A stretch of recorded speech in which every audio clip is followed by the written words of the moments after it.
I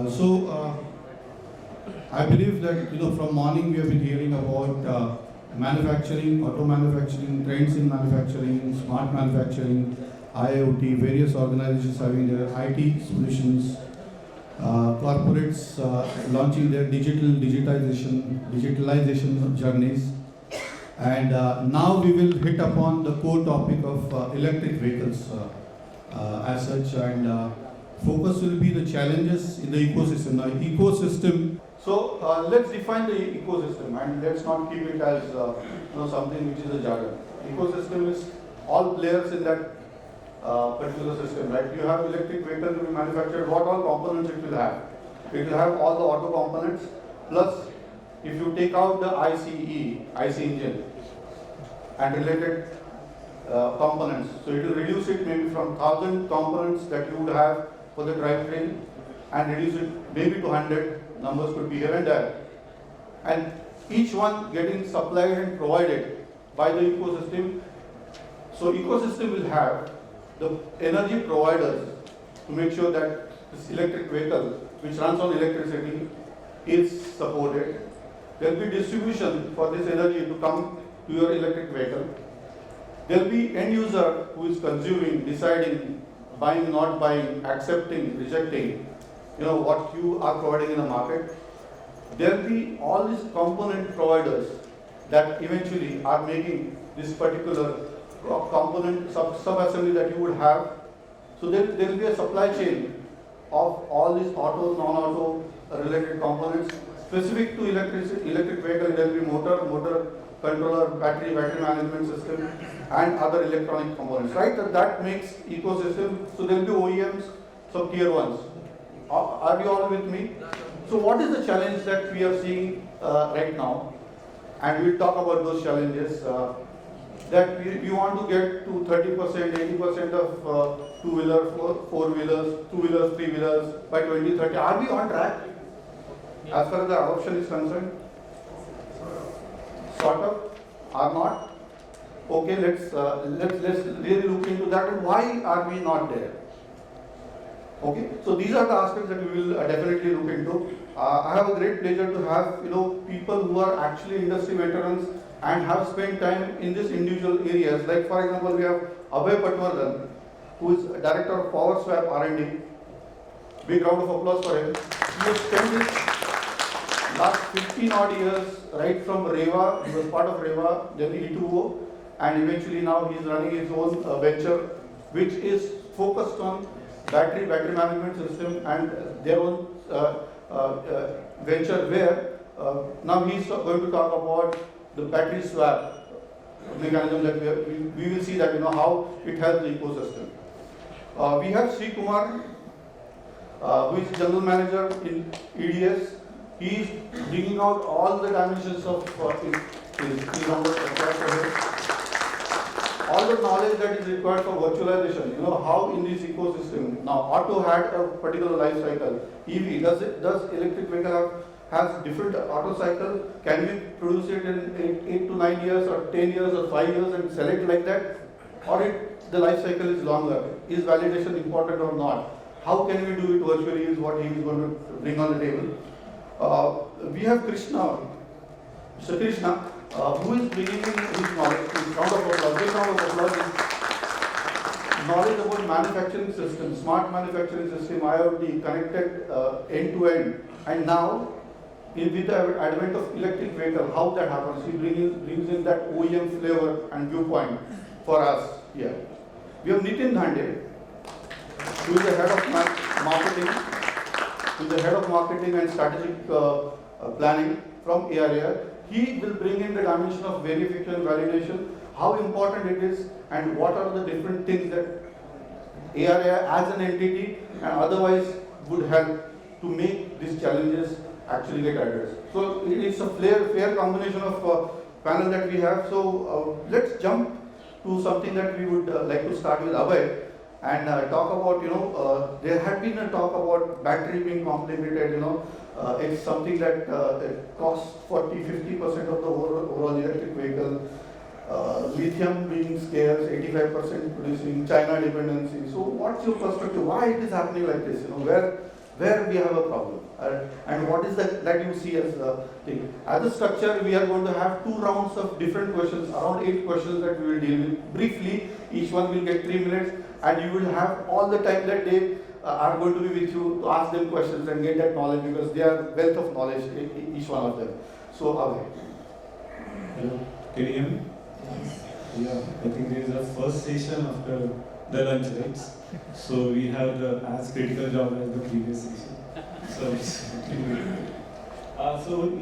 think that's a good point to start with, because for EVs, right, all anxiety is around batteries.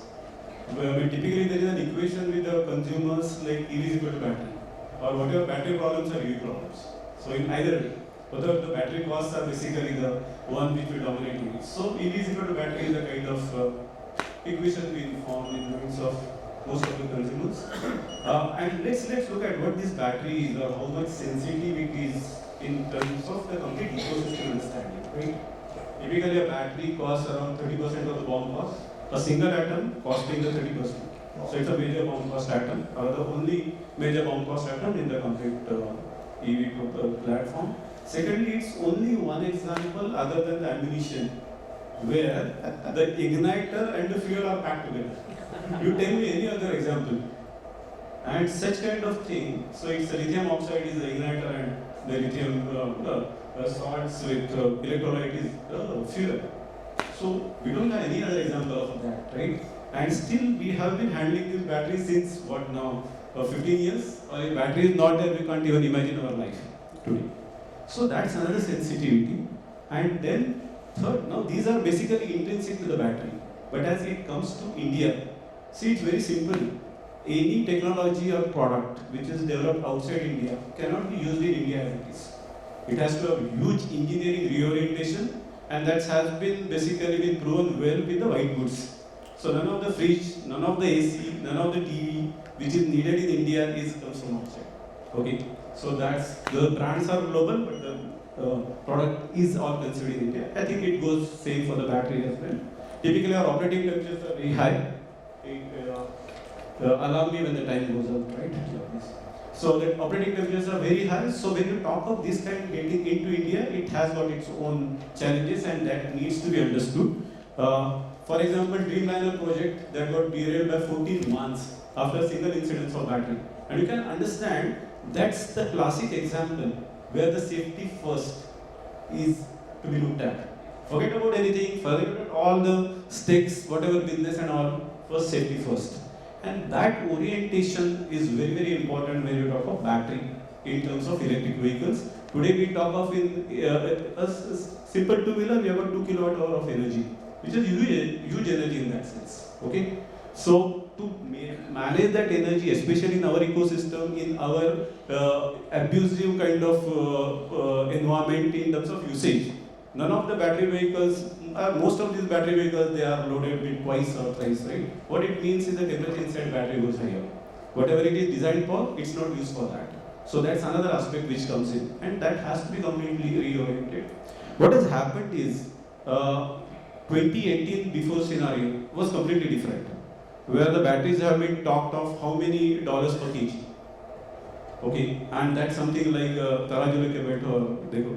So that's to a completely different spectrum, and it's a good, basically it has, I see there are 3 triggers for this. One is the FAME 2 subsidy, which was driving localization, and that localization is very disciplinarily being monitored.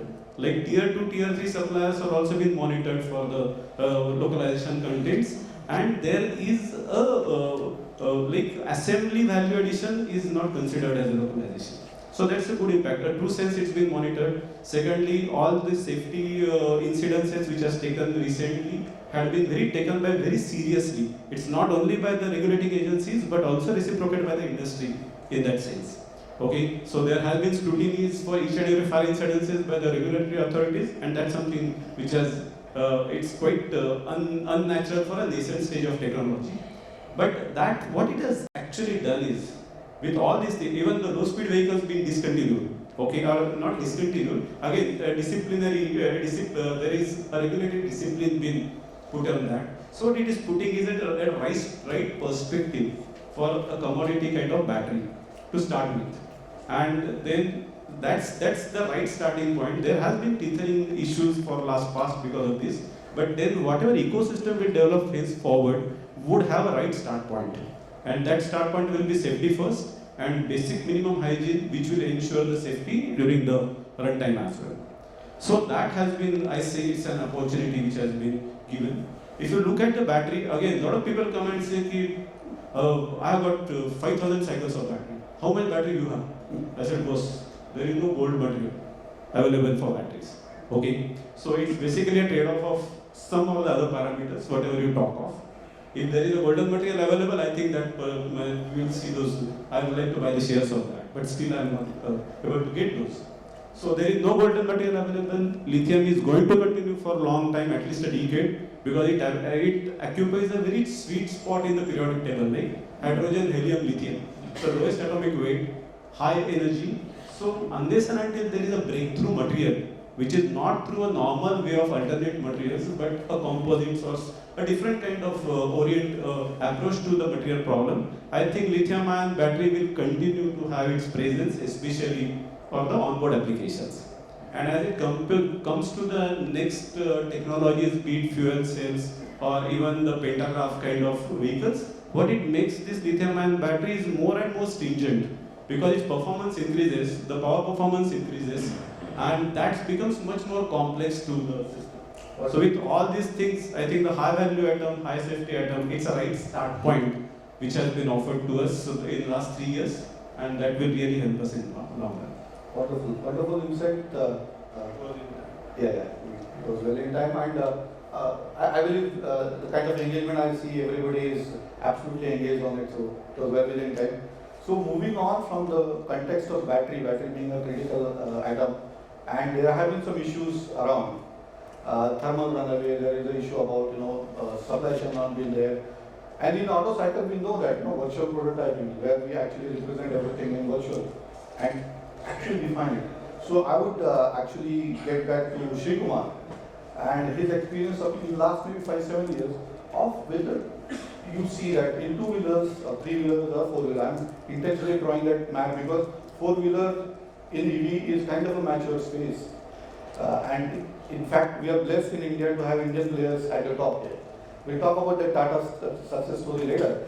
But do you see that virtualization is getting impacted and people are using it? Yeah, I mean, there are certain OEMs, they have understood the importance long time back when it comes to mechanical performances with respect to IC engines. But again, if you see today's market, like especially in the last 3 years, EV startups, they just want to rush. They want to get into manufacturing mode with little bit of design and prototyping in place. Yes, definitely you see a lot of things are happening on the roads, a lot of incidents are happening. So government of India now, they have made a mandate, I was just going through the magazine also, like they have come out with, they are coming out as a mandate on, AS 156 and 038 norms. So, and again, Bureau of Indian Standards, they are going to set battery certification, again 17855. That certification is going to take care of battery in terms of its reliability, performance, and also all its electrical characteristics. So, I mean, whether you like it or not, everybody, including EV startups and OEMs who are already well established, they have to go through these virtual simulations and virtual prototyping. There is no other go, because you have to pass through these certifications, and it has to be. And Mr. Abhay also has mentioned about the safety. Safety is at risk, so you cannot ignore these iterations happening in the back end. So if you look at battery thermal management system as a one place, yes, there are several factors. I mean, even this thermal runways, what we call, they can occur even with the mechanical failures also. It can be electrochemical performance, or it could be something like thermoelectrical losses that can occur, or the structural stiffness, durability and strength. These things also play a major important role in any electric vehicle. And also, like morning someone was mentioning about aging factor. Yes, we need to look at degradation and aging behavior of battery at cell level, battery pack apart to battery module level, and at system level also we need to do these virtual simulations. And basically we cannot fail on the road. So you can do hundreds of iterations using the multiple applications which are available today. And definitely today nobody takes simulation software just because they are performing these simulations. It has to match at least 95% of the results. So this is where I see, there's a lot of potential in terms of you using these simulation applications and meeting the standards. Basically, you have to meet the standards in order to pass through certifications as well as ensure safety levels. Right.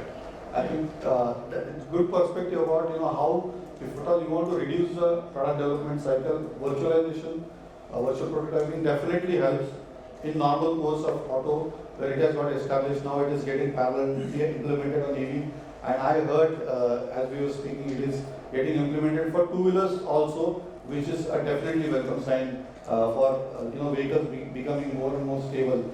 Now talking to Krishna.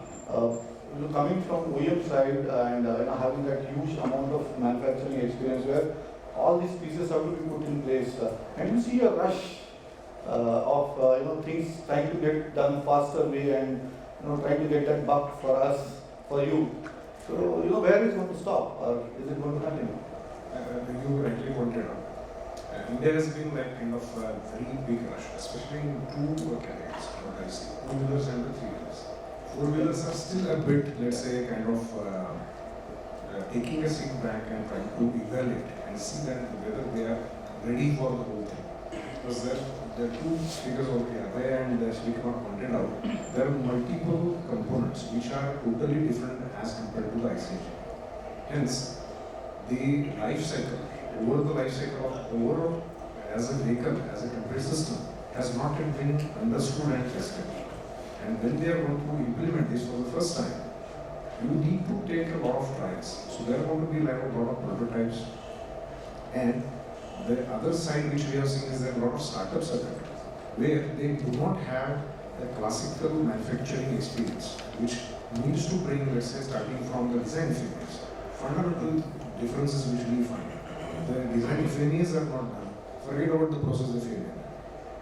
And one of the, I think, Sukai also showed that yes, we will give only land, water, air, and rest is left to you. This kind of thing will never work. The product is yours. That's not with some line builder. So when you are looking at this aspect that you have to own the product, there I see a lot of deficiencies. And for this, it is very much imperative that understanding of the product itself within the company and the holistic picture. Because we started right from what Srikumar mentioned. You have to see battery, then you go to the module level, then you go to the complete pack level, and then couple it with the performance.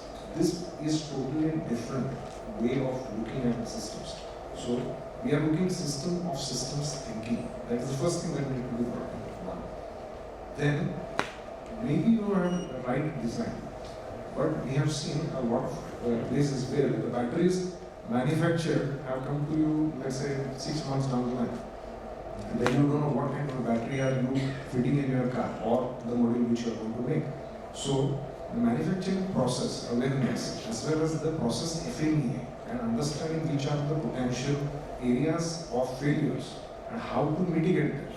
This has to be brought in, and that is where the deficiencies we see in the two-wheeler and three-wheeler segments very specifically. Indian classical oil manufacturers, I can name Tata is there, Mahindra is there. They have been manufacturing vehicles for so many decades now. So this historical information and knowing where are the potential failures, they already have captured. Yes, for them the new part are going to be, let's say, only the EV specific. Those areas need to be definitely looked into. The IoT based as we are looking into are going to be very, very essential and important. The design of the product has to be understood, and the process person who is going to design the process need to understand that since we are going to, let's say, they are coming, the startups are coming literally like crazy. So you're not going to get that amount of people to work on your line. So you're going to hire completely new people. So how do you start their training? How do you ensure that they have a good understanding about the product itself? how do you ensure that they have been trained to think for the safety first? Because this is actually looked into. The battery is a potential creator of a problem. These things have to be imbibed before you even start to bring the product into production, before going to SOP. And those are the areas where we are looking into how IoT is going to work. One is the virtual trainings, which are going to be extremely essential to ensure that the people are well trained and they have been given sufficient amount of information as well as what if this kind of things happen, what you should do, and if you do not do, what are the potential risks for the users, because ultimately we are talking about life of the customers, so end users. So this is something which we have to bring in. One. Second, as I said, two-wheeler, three-wheeler, so many people are coming in, so new people. Hence we need to build in process OKUs. You have to build in with use of IoT, ensuring that whatever operations are done, for example, you are building the couplings to the batteries, yeah? So the building happens. How are you ensuring that you are taking all these inputs and collecting them and ensuring still the battery or the whole system is working? So not only doing the process right, but ensuring the functionality also is done. So both process ensurement as well as the function of ensurement. So these two have to be also brought in together, and that is going to be enabled by IoT. And I think that comprehensive understanding has to be built in right now. But I would say the base platform still has to be the design failure and the process failure. Because those are the areas, if you really understand and work, then you are able to build in which are the checks you need to do, what kind of training you have to implement, where are the OKRs you need to build, what error-proofing methods, what at the end of line checkings you have to do. So IoT is definitely going to bring a lot of information. I would say that IoT extension of that should be to the vehicle level also, because then you are to connected cars, you are to capture a lot of very vital data about the performance of the car in the field, and that is going to bring in a lot of change in the R&D. So how you are looking, how the performance of the car is there, which are potential errors or failures, and how to mitigate them. What immediate actions need to be done to ensure that you don't have a failure or fire or whatever happening. So these concepts we need to imbibe, and I think this is where the wonderful book See, kind of comprehensive answer, right? He talked about product design, he talked about process design, he talked about the manufacturing line, he talked about something getting manufactured along the way, and eventually the product getting to the market, giving feedback back to your manufacturing. All that has to be something that is a learning, has to be done by EV in a proper way, if and when they want to shrink the development cycle, right? This takes us to our next expert on the panel, Nitin. And there is always this notion of somebody standing as a police saying that okay, this will go, not go, and some kind of notion is there where verification and certification agencies are looked in a different way. So we find that for adoption there is an encouragement of incentives and a lot of policies are coming. There is definitely certain aspect where it might get misused also. I mean, there has to be somebody who is playing that role. So maybe you can throw some light on what is portion of certification which is required for product, which is a mandatory step that ARI provides, and maybe as the next part we will go for more details of all you enable as an ecosystem, all services that you can provide. Okay. So it is basically to demystify what ARI is. We hear about it, we read about it. Maybe you can throw more light. Yeah, thanks, Sri. I think it's thanks for giving us an opportunity and to be different than as a certification and test agency. That image also has given as an opportunity. Thanks for that. So first is of course as it has been mentioned about all these initiatives related with the e-mobility canvas taken in India with all these things and by government of India of course and with these startups and all those community they have entered into this particular business and they are coming up with a lot of efforts to reach early to the market. And as Mr. Sri Kumar mentioned rightly that in the process there is a kind of an chances of getting overlooked of some of the aspects related with some of the safety aspects or the functional aspects of the vehicle point of view. So from that angle, I also feel that as a part of the test agency, as a part of this one, I would be saying that while carrying out the kind of a testing and certification point of view, it is always better to see from the point of view of the whole vehicle perspective rather than only a part perspective. So as a whole vehicle perspective, the total EV has to be seen as a part of the as a successful product, as an integrated product rather than only a single particular product, be it a motor or be the controller or the battery or something. So from that angle, it is very important that in what way we would be in a position to ARA, as an ARA, we would be seeing this kind of thing, as you said it correctly, as an enabler. However, from the test agency perspective, it is very important that ARA is providing that kind of a support right from all the technical domains for those vehicle perspective rather than only the component perspective. Now coming to the EV, as again it has been mentioned that the simulation platform is holding the key over here also, that I will be setting the same thing Sultan on that front also, because before you take up any kind of a manufacturing on the aspect of EV manufacturing, you can always do some kind of a simulation part of it, where the sizing and all those things, components related to your EV as a total EV, you would be in a position to get some kind of an idea, and there you can get a performance rating related idea as well. So based on which you can take up the actual manufacturing particularly into the EV part of it. Now having said that, there are aspects related to the structural durability also we will have to take it. So there also we could be seeing the as a part of the you can say that compromise between the lightweighting and also the strength part of it, the crash worthiness part of it, those kinds of simulations would be interested to know apart from the basic performance related things. On the road part of it, there is also a similar kind of an interaction which is happening with the vehicle. So road to vehicle interaction, road worthiness, what we can say, that is very important thing aspect as far as that part is concerned. And coming to the EV part of it, of course, we can always say that air has already got this kind of thing, motor part of it or the compound part of it. State-of-the-art test facilities, we will always getting into the motor characterization. And then mainly while carrying out this motor characterization, it's very important again over there that we are carrying out the lab environment, we are carrying out the testing in the lab environment, but simulation of the real world civil conditions can also happen on such carrying out such kind of a testing. So a lot of motor testing is being happening by simulating the various altitudes and various temperatures as well over there. So that's the kind of a requirement as far as the durability and the sustainability is concerned. So that is taken care, aspect is taken care of. As far as the battery, we have already seen that a lot of mechanical test is going to be will be involved. Then also the performance tests are involved, abuse testings are involved to take care of a lot of aspects related with these fires and all those things, propagation as such.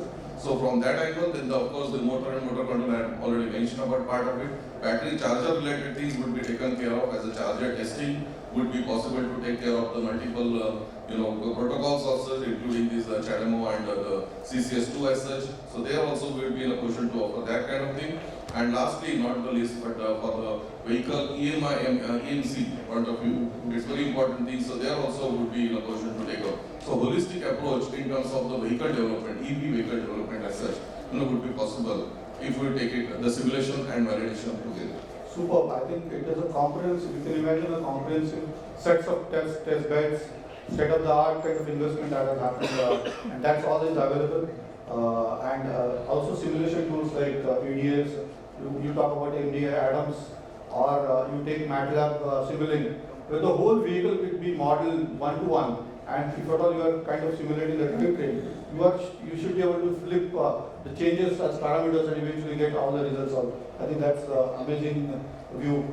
We will come back to the view where all what additionally you can augment as services to this ecosystem to enable the challenges further. Going back to Abhay, again, this dimension of energy.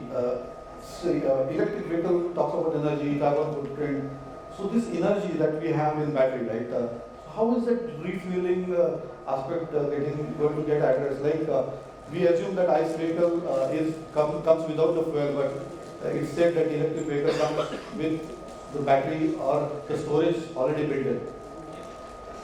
So as simply 30% of the cost of the vehicle cost is battery, and that majorly guides the vehicle cost as well as the upfront. Now that is the complete, the sustainability of it would not just end over there. sustainability of it would basically continue till we have sustainable solutions for refueling of the vehicles. And that an aspect, in my opinion, personally, is bit kept at the back burner. Because today the penetration is hardly 4 or 5% kind of thing, and those issues, real issues, will be very. We will be at nascent stage to experience those issues. But just look at 2014. There was an article which says that out of 25 lakh vehicles which are registered in Pune alone, only 1800 had a designated parking places. Now that tells the content. And today also, and again 2 months back, we said the Pune has got as many vehicles as its population. Now that another number would have been very different, and that's where is the real problem lies. Because look at, I think we are staying on tall buildings. There are no designated parking places. If there are there, then also they are a bit unreachable. I'm typically talking of two-wheeler perspective. Four-wheeler, you may have different issues or different kind of set of problems to look at. But at least for two-wheelers where there is a major thrust of FAME 2 and all, and we are looking at higher penetration numbers. Even the meter is there in the EA, right? But nobody will touch that meter and get the wire to the parking lot. Because the way it is taken, is it safe? We don't know. If somebody gets a shock, will it be shut down forever? And no other even people, society will just put a bill that there will not be any EVs being parked inside. Anything can happen. So safety is a very, very critical, okay? Because normally the reaction patterns are overboard most of the times. And so that one has to be very cognizant about. And so I see vehicle energy reaching to vehicle safely is very, very remote possibility. Whether the energy is available or not, but reaching vehicle safely is very, very remote possibility. Then the only way is the vehicle has to reach the energy. Okay. And then either you have charging places or you have swapping. So everything, most of the refueling, even for EVs, will happen in public. That's my personal opinion. Looking at the future. We don't realize these problems today because we are at very nascent stage in numbers and still are able to manage. But look at the numbers which we are talking of 40-50% of the penetration in 2030. What could be the? So I see swapping is the most prominent way for the refueling, and that cognizance of that has already been taken. There is a swapping policy coming in, and then there are a lot of realignments in the business world also are happening around swapping. So I see that is one of the prominent thing. But ultimately, thing is very sure that the charging has to happen in a controlled, safe environment. Be it charging base, be it swapping, that will unfold as it comes. Very nicely put. Actually, battery swapping as such, if at all we are reduced as an end user, the total cost by around 30 to 40%. Everybody will be eager to buy it, right? I mean, the adoption will be faster. That's right? another fallout of the thing, because then the fuel will be vehicle will be decoupled from the fuel. Yeah. And for a consumer, it will be as if it's a gasoline vehicle experience. Vehicle without fuel, upfront cost, and the vehicle where battery swapping or the charging, those are the simply fueling costs which can be compared to the operating expenses. Shri Kumar, I would like to ask a pinpointed question without taking the name of a customer. Can you explain about certain project that you did very recently on EV, which was specific to maybe a two-wheeler or three-wheeler? Yeah, like if you see Bangalore, like it has been sprouting with a lot of EV startups. And I have interacted with at least 30 startups in the last 4.5 years. Wow. And yes, we have And been the providing. minimum ticket size for the software is maybe 55 lakhs, right? Yeah, approximately around 40 to 50 lakhs. People of money is a lot. I mean, money is not a hindrance for them right now. They want to capture the market share. That's the major mantra for them. So that is driving force behind it. But at the same time, like even large OEMs having a lot of funds in place, they were not able to execute the system very well. I mean, I don't take out specific names, but that is because there is no process-centric approach. Because we have established players like Tata Motors, Mahindra, Maruti. They have established practice of PLM, product lifecycle management. So the same thing has to be adopted for EVs as well. So no matter how small you are, because data is going to be a critical factor. It has to have IP protection and it has to be at the center. Data analytics or future traceability requirements, everything has to be matched. So what we call collaborative development. So be it supplier management or sourcing or BOM release management or even digital markup validations, you need to have a standard system in place, what we call product lifecycle management, PLM. It can be any PLM, but please adopt that PLM right from the beginning stage so that we don't fall out later. That's the only thing I can say from my experience perspective. And those who have adopted this practice right from the first day, I see them growing in a big way. And yes, definitely they are there going to be in the system for many years. To my limited knowledge, the PLM system, if at all we take the full-fledged implementation, can take anywhere between 3 to 5 years in the large kind of auto OEM. And you're talking about the startups trying to adopt it in a short time span. Yeah, see, in the initial stage, data will be less. I mean, it could be CAN data, or it could be your MS documents, PPTs, or PDF files, email files. So lots of data that needs to be managed. Initial stage, if you set the system properly, system will take care of you. Otherwise, it is going to be person dependent, and it is doomed to fail. So make a transparent system out of PLM, reap the benefits out of it right from the beginning. And today we are offering this kind of implementation in a span of 6 to 8 weeks. Wow. So for a startup, we are offering 6 to 8 weeks of implementation. We have done successfully in several places in Bangalore and around. And they are able to see the benefits slowly coming up. They are coming out with their first launches, vehicle launches, and yeah, definitely there is going to be many more product variants coming into the market. I see a kind of a younger brother trying to learn from the veteran to really make the things faster. That's really good. Let's move on to Krishna. And it always intrigues me about Tata Nexon, and I'm trying to bring that where we are talking about ecosystem and challenges. Are they able to kind of crack it? Maybe the ideal of the ideal situation, as we were just discussing, Tata Motors, Tata Finance, Tata Power, Tata Autocoms, Tata Chemical, all coming together. Is that something that you can throw more light on? What happened and why they are leading? Will they be leading? Yeah, that's a good question, because this is something which, as we have been talking about, in the digital world we always talk about ecosystems. And we have also seen that similar ecosystem anyway is required in any part of your life. So, be it any product or it be any services. So if you are not backing up for a customer perspective, if you do not have all the, let's say, services or all the facilities, product features behind that, they do not work. So classical example, as you said, yes, they started with a classical IC engine Exxon, and it was as a platform, and they brought it very fast into the EV.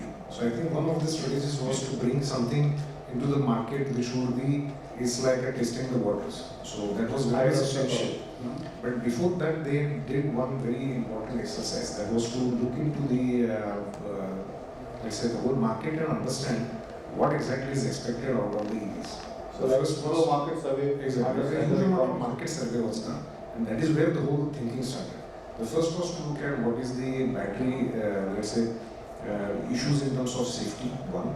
Second, range anxiety. This was one of the very important factors, I think, which everybody has. So, one. Second, where I'm going to get the charging stations. Are we going to have sufficient number of charging stations? Then the other factor which boils down is that typically if you see, I have a charging station at my home, fine. But then, when I want to charge at my home, I will be only charging it in the night. So that you can imagine what kind of an expense it will be. Because at night the load, or let's say the rates are much more different, or we need more amount of power all the time. And then the other expectation is that it's not only about bringing how I'm going to finance it. One. Second, if the charging stations are there, I'm going to have to create an ecosystem behind about how do I do the payments. So these all factors were already studied. And the sweet spot was that you have a product like Nexon, which is on IC, which is a so-called 4-meter SUV, which has already been perceived as one of the very good established model, and that if you were able to convert into an EV, it would have been best. At the end of the Exactly.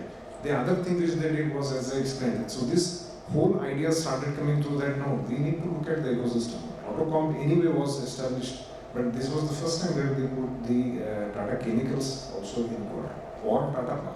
Because Tata Power is now setting up a lot of, they have almost like 1,000 plus or maybe even more now. I don't know, these are the 4,000 exactly. So there are a lot of last figures which I mean. 40,000 chargers are with the vehicle. Exactly. This is something which they are going to do. They will be putting up a lot of charging ecosystem throughout India, and this will be very specific to Tata. So that is number one. Obviously, they will be setting up something called as Tata Universe, and that's going to be a completely turning point.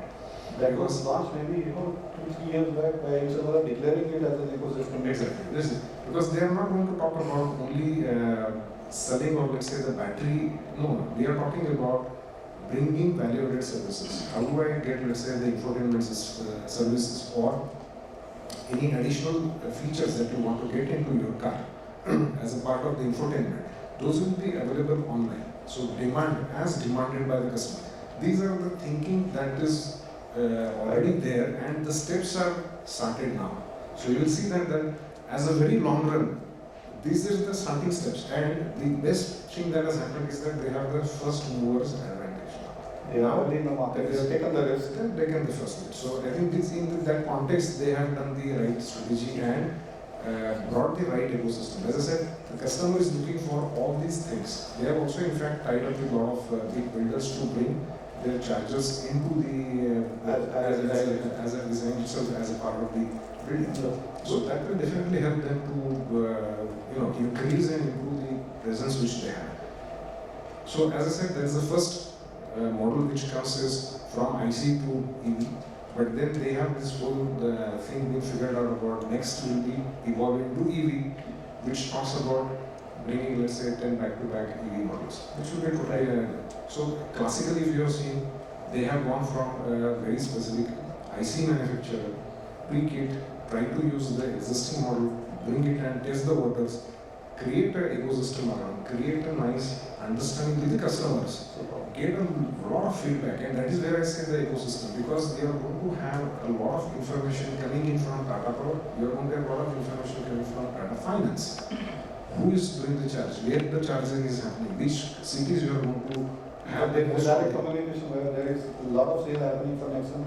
Exactly. So you know what exactly is or how the EVs are going to be used and how the charging is going to happen all over India. And I think that's an overall nice package which is getting right time to the market, early to market, taking the right risk, right price. I would right say price point. Yeah, one thing which was I forgot to mention about when I said about price.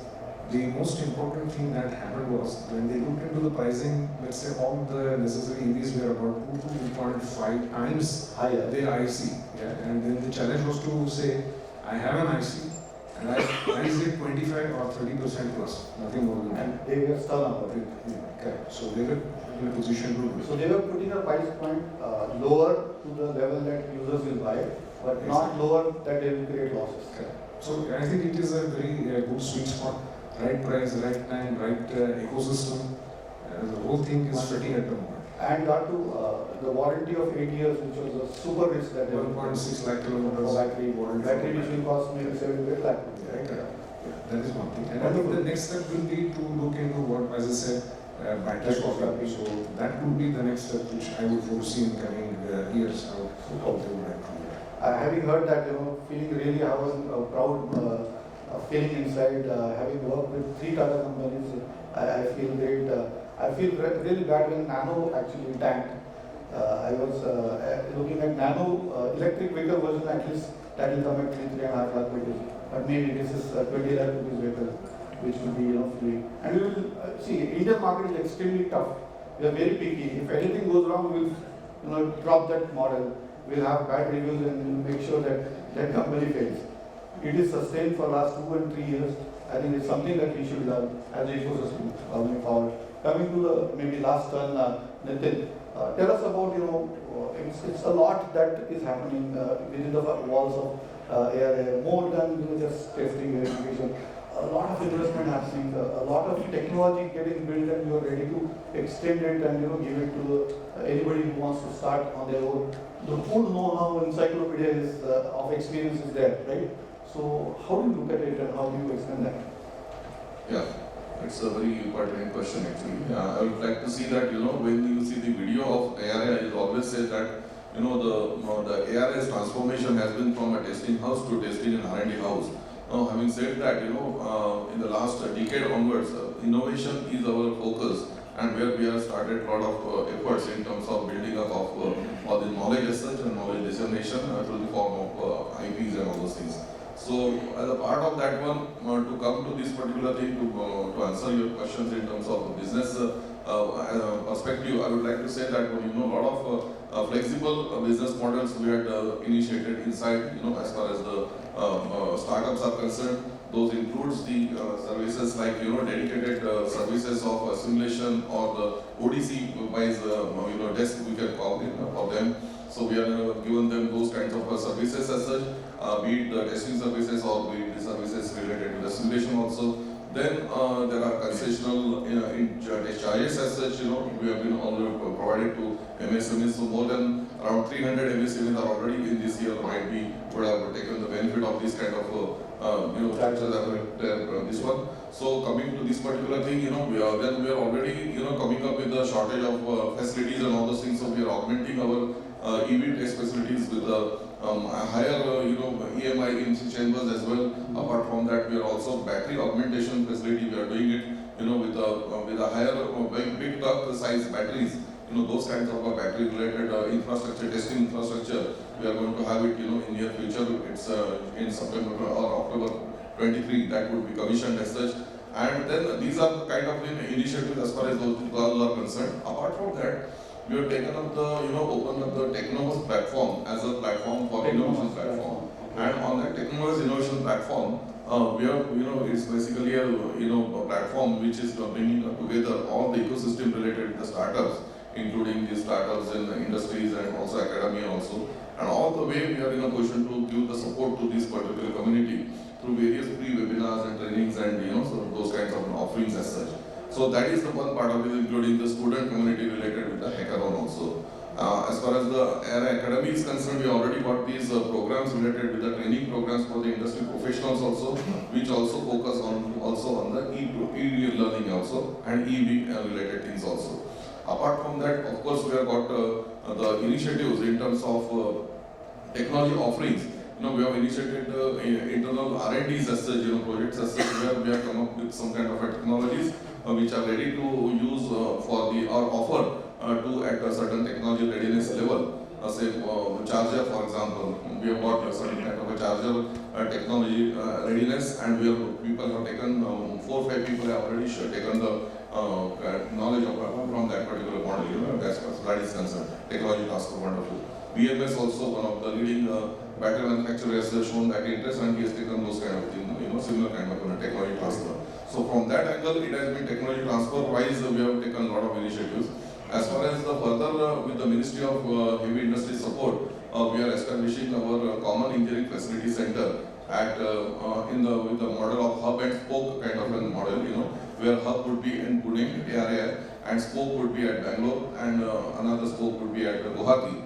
And there we will be building up the HIL related simulations, HIL, the hardware and loop, and those kind of digital twin centers we will be establishing, including artificial intelligence and machine learning kind of modules, and also material oriented softwares also. So such are the facilities for this that startup community also we will be interested in establishing, and that's what the initiative would be. Excellent. I think the kind of challenge that the startup ecosystem or the newcomers in this ecosystem have, I think there is one place where they can go and refer. Sure, and I assure you that. That's right. So let me sum up. This was a very insightful. I see all the eyes engaged. I would have had one more panel, specialist who had done BLDC motor right from design 11 years back, supplied 10,000 motors 10 years back to the US. Dharmu Manjani, we couldn't make it to the, otherwise it would have been more complete to cover the motor dimension also here.